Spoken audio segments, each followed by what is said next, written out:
your complete guide to navigating stages 1 through 3 of triple-negative breast cancer, essential facts, and advanced treatment options. Do you or a loved one have triple-negative breast cancer?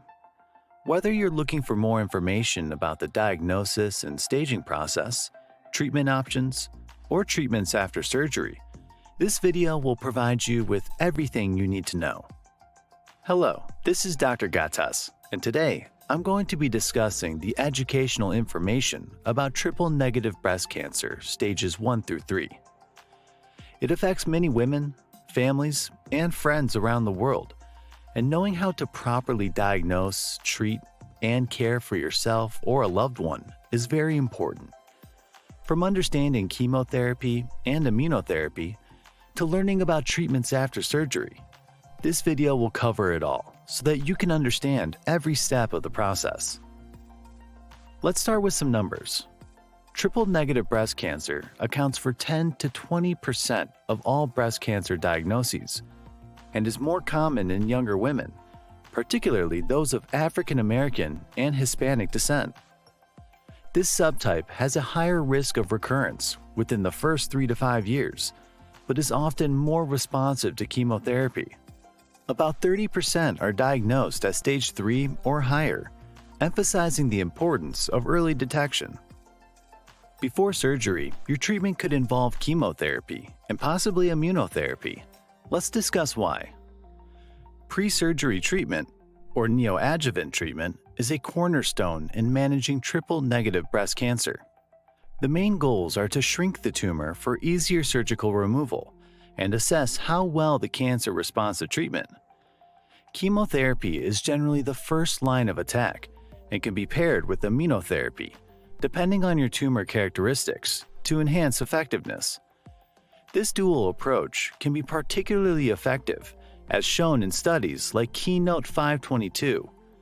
It's crucial to note that these plans are tailored to your unique case, taking into account factors such as tumor size, stage, and your overall health.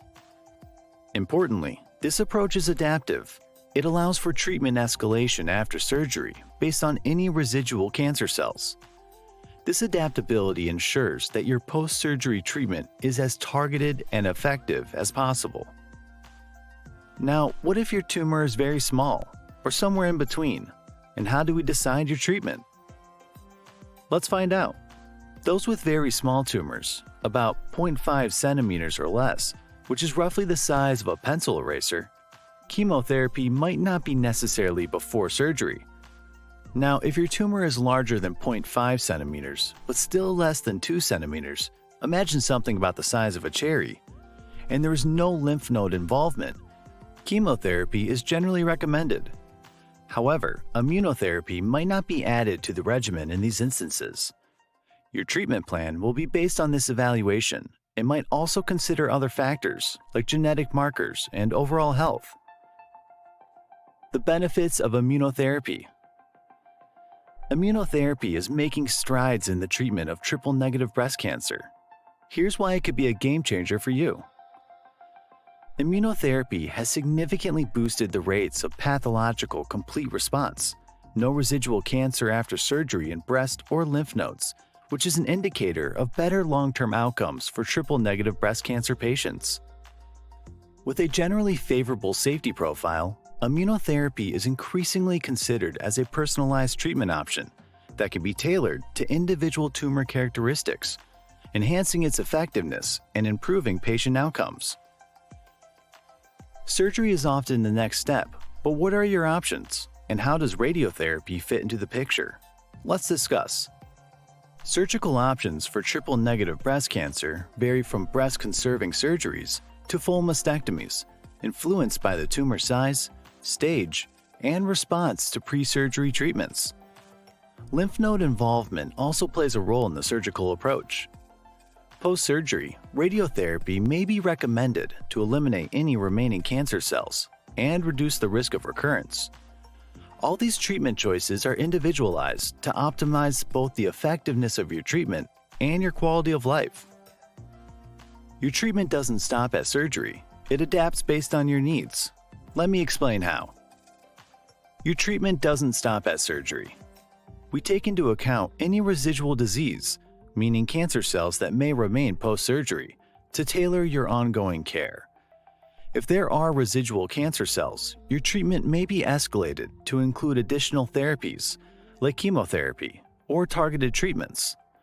In some cases, Xeloda may be added as an escalation treatment for a duration of 6 months if residual disease is present.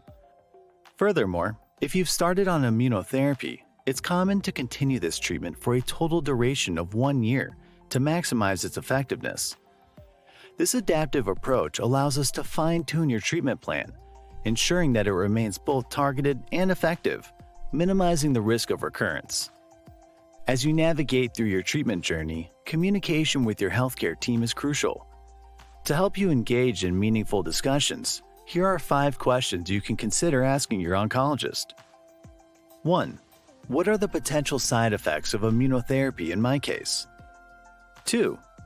What are the expected side effects of the chemotherapy regimen you're recommending? 3. How will we assess the success of pre-surgical treatments, and could this affect surgical options? 4. If residual disease is present after surgery, what additional treatments like Xeloda or extended immunotherapy could be considered?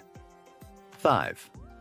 How frequently will I have follow-up visits, and what tests will be conducted during these visits? These questions aim to cover a range of topics, from treatment side effects to post-surgery considerations, offering a comprehensive guide for patient-oncologist conversations. Community sharing request.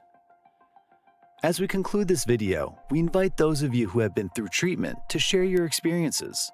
Your journey can offer invaluable insights to others facing similar challenges. Please consider answering the following questions, which you can leave in the comments section below or send to us privately via email. 1. What side effects did you experience during immunotherapy, and how did you manage them? 2. How did you cope with the side effects of chemotherapy? 3.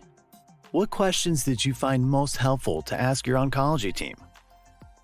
4.